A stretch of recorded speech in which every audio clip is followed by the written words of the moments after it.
Welcome to Branka and welcome to Marty. Welcome to Questions from the Crowd. This is, I guess, OnMarket's opportunity, and me especially, to ask questions that potential investors on OnMarket have asked us to ask you guys. So these are the guys who've put together a number of different questions. There's several of them.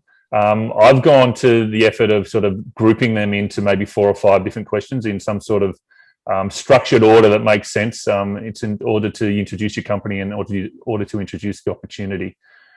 Firstly, we're talking about superannuation, okay? So very big deal in Australia. Just hit the 10% mark now. It's gone up. 3.2 trillion funds under management. Your business is called GigSuper. You're specializing in the gig economy.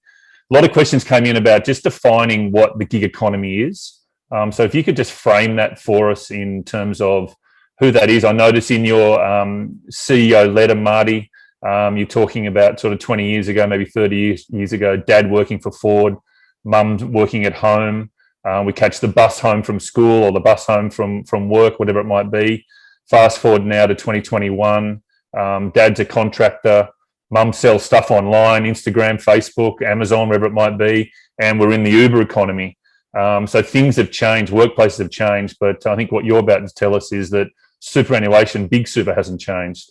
So my first question, really, just to set it up without talking for too long, without handing over to you guys, is what is the gig economy? What has changed, and why should investors see this as an opportunity? Yeah, from our perspective, the gig economy is probably a little bit broader than what most people will naturally sort of veer towards when they sort of see the news or have a comment on the news. You know, the Uber driver, the food delivery guy, courier might be the sort of the modern day gig economy, but we feel like the gig economy goes broader than that, and it's anyone who's in charge of their own gigs. You know, probably Tim, we went to gigs in the 90s and probably in the 80s, but the musicians were the original gig guys, right? They did gigs. They were self-employed. They went from bar to bar, and they were in charge of their own payroll. They're in charge of their own business. They're in charge of their own sort of getting the work. It's self-employed people, and now we've put this little wrapper around it and just called it the gig economy because sort of everything needs a label these days. And gig super is for anybody who's their own boss. What size is that gig economy in terms of workforce, number of Australians that work in what's deemed to be the gig economy? Have you got a number for us on that? If you look at the strict definition of sole traders, you're probably looking at about 1 million people. Yeah. Who are sort of working for themselves. Now, a lot of those people would be now sort of moving more into an incorporated entity, so Pty Ltd, where they're the sole proprietor. That's probably like 1.2, 1.3. People who have a part-time job and a side hustle, you're probably looking more towards about 2 million people. And if you go to like the smaller side of the side hustle, man, it's probably about 4 million out of the 14 million, working Australians who are picking up work by doing something outside of their, main income. Okay, and then if we take sort of a step forward into another question, what is it then about Big Super that's not resonating, or what are they not offering that Gig Super does into those 2 million odd Australian workers?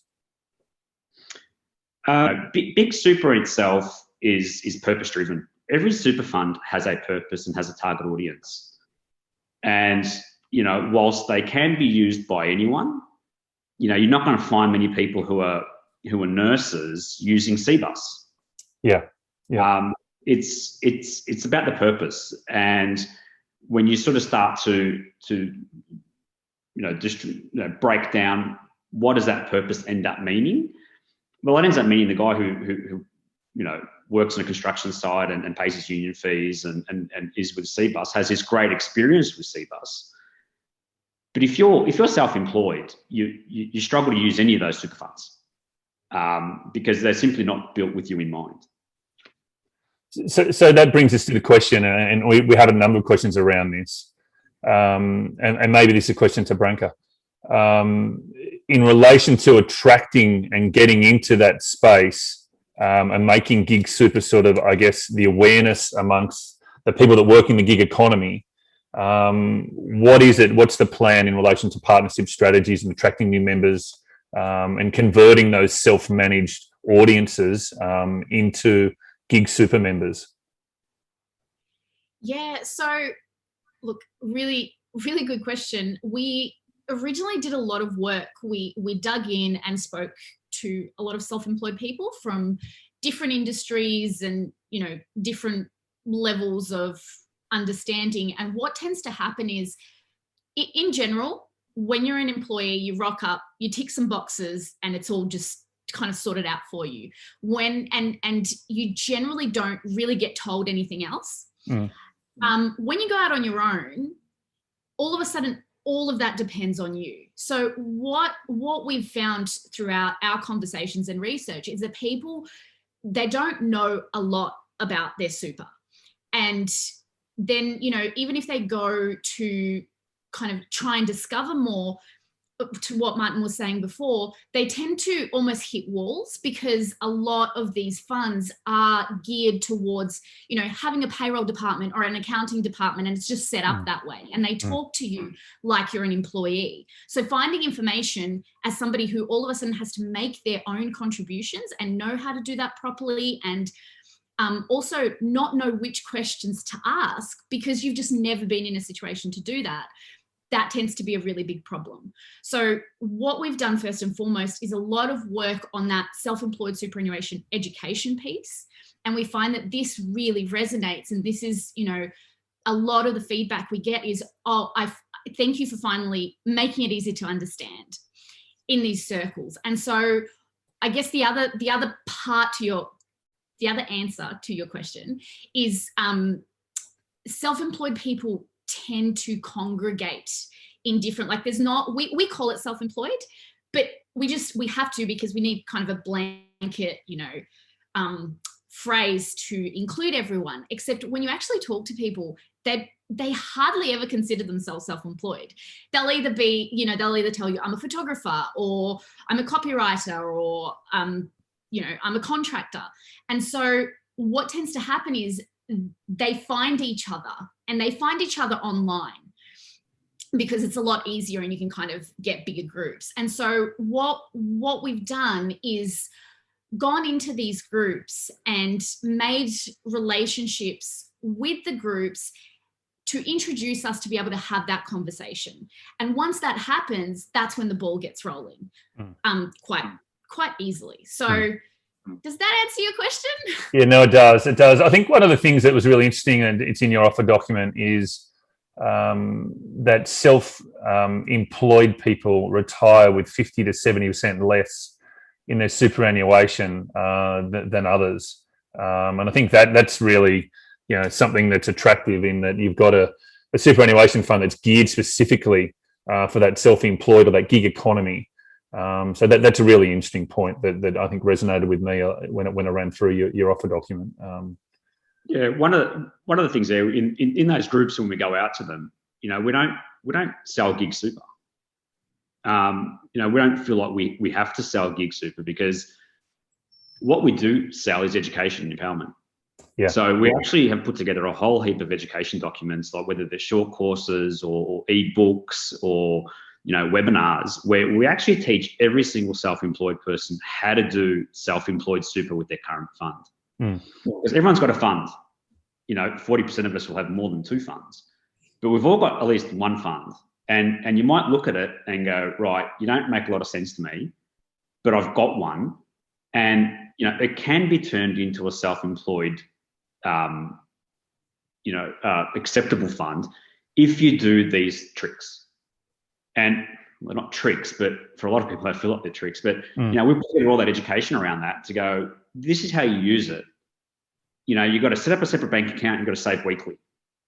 You can't let that pot of cash get too big. So every quarter contribute. When you contribute, you've got to go to the ATO, print out a form, send it to your fund, and tell them to claim it as a tax deduction. Yeah. Now you've got to keep doing this every week, every quarter for the next 30 or 40 years.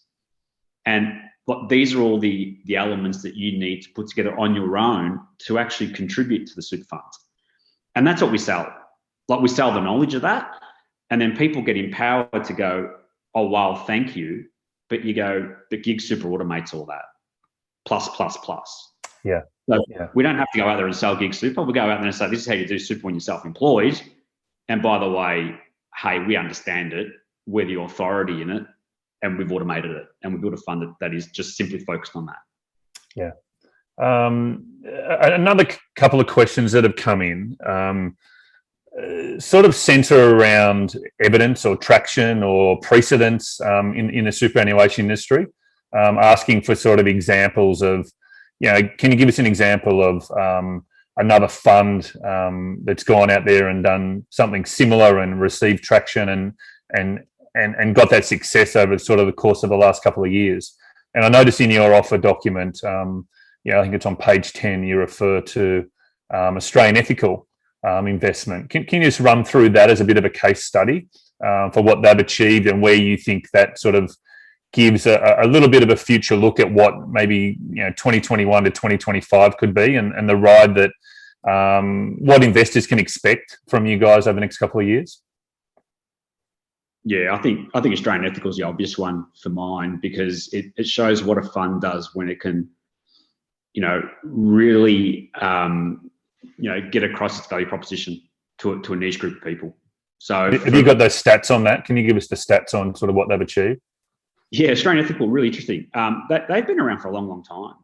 They're the original, probably one of the first sort of funds out there to focus on ethical investment. I think they started out in about 1987. So they've been around for like 35 years.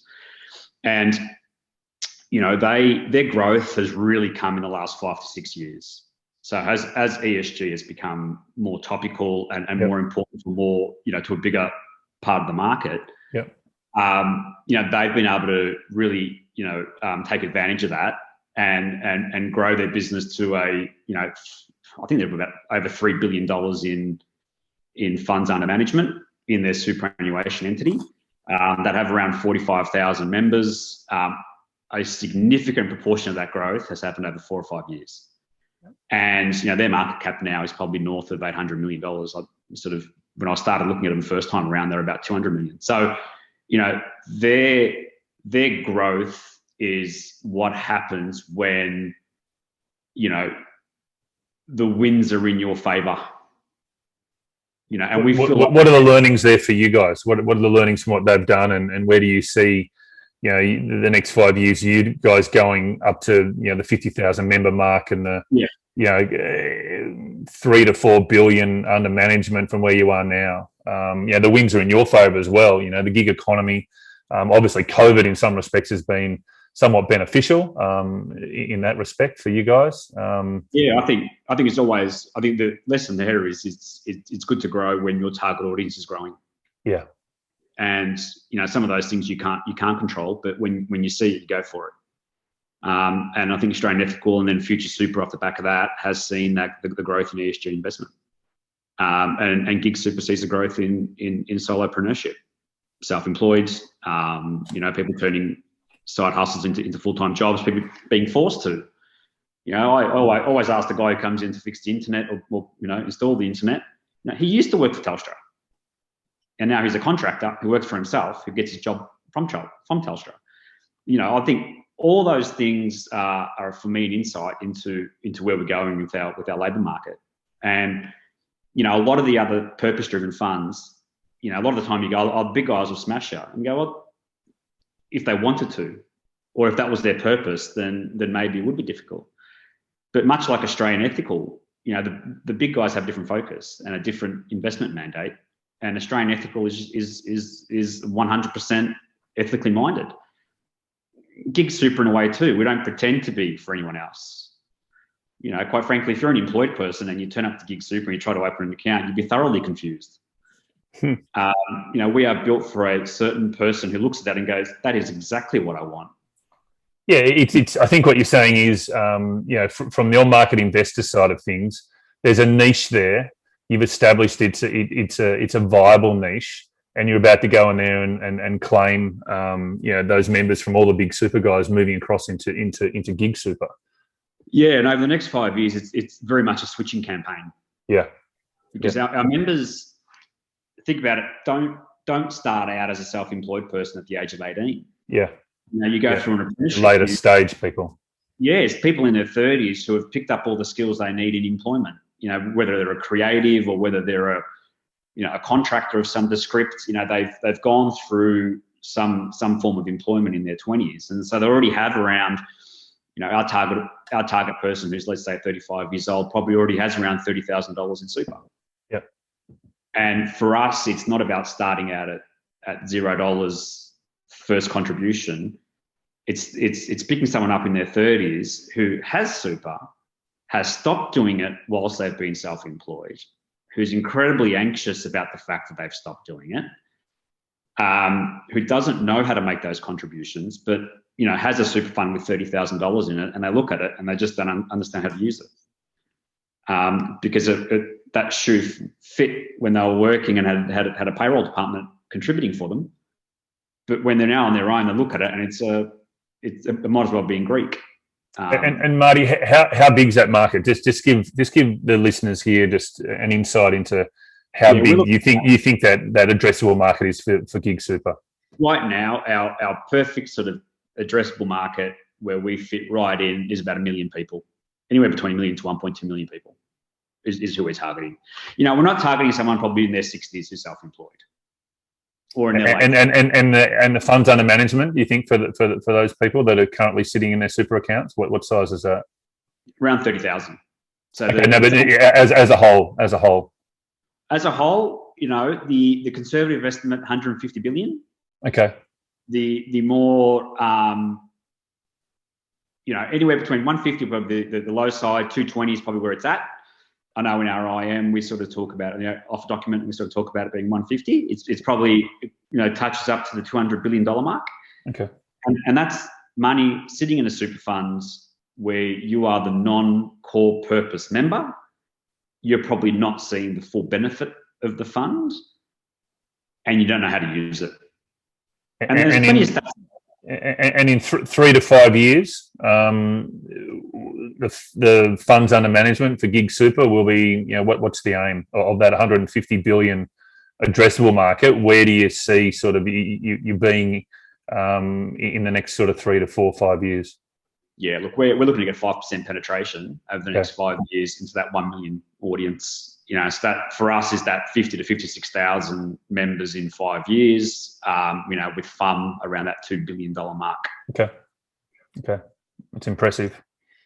And I think the other side of this is that you only play on that market in some respects. You only people offering that niche. You're the first mover. You're disruptive. You're innovative.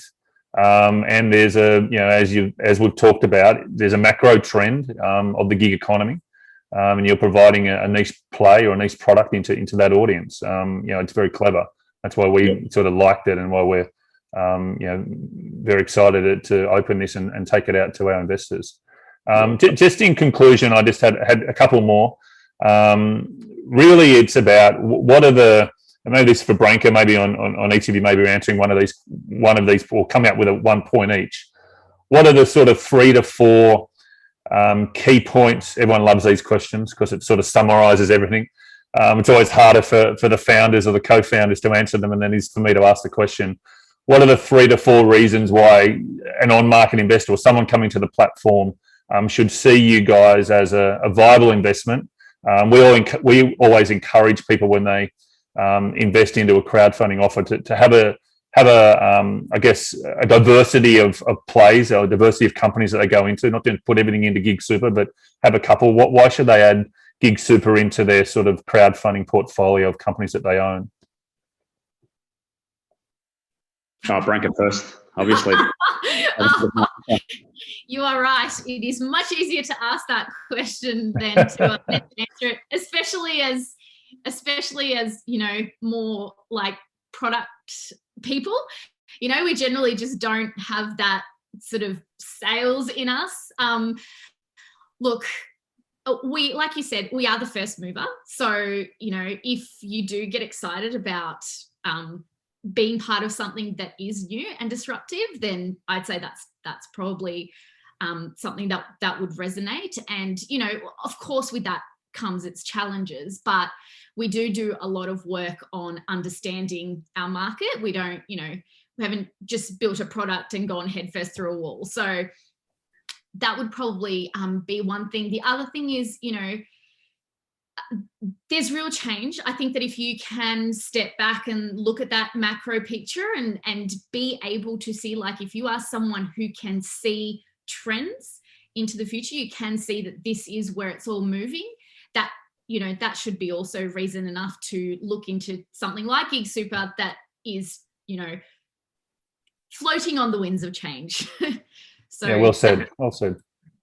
Oh, I think Branka stole my answer, so I probably should have gone first. But I think investment's hard, right? And it's hard to have been one of the original investors in Uber. It's hard to be one of the original investors in Airbnb. Yeah, those things are hard.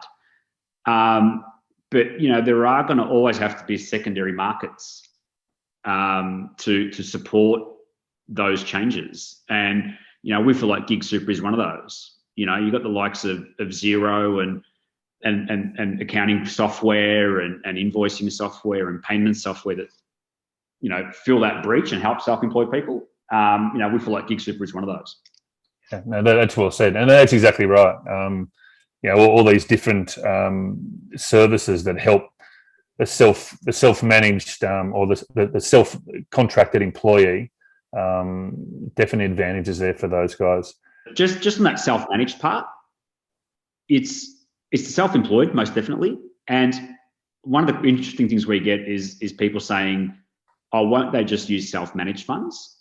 And I think there's an important point to be made there that self-managed superannuation isn't necessarily a viable option for self-employed people. Self-managed super funds basically is where you take on being a super fund yourself as an individual. So you're the trustee, you're the investor, you're in charge of making all the decisions for the super fund with the legal liabilities. And you normally got to hand, at least probably $250,000, probably up to about $500,000 in your super fund and be confident, making those choices. That is absolutely not something our target market are sort of prepared for. If anything, we're the self contributors. Yeah. Really, if you want to give it a label, it's people who have to make their own contributions. So it's a different category of super. Just like SMSFs target your more sort of wealthy individual. GigSuper is in a category of self-employed super where you have to make your own contributions. And it's very different. And it is a different category. Yeah, no, I appreciate that. So Marty and Branka, thank you for joining Questions from the Crowd. Well answered on all the questions, and we wish you the best of luck with your campaign.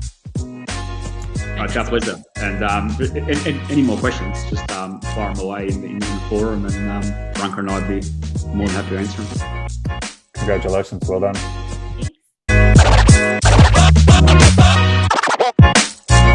Thanks.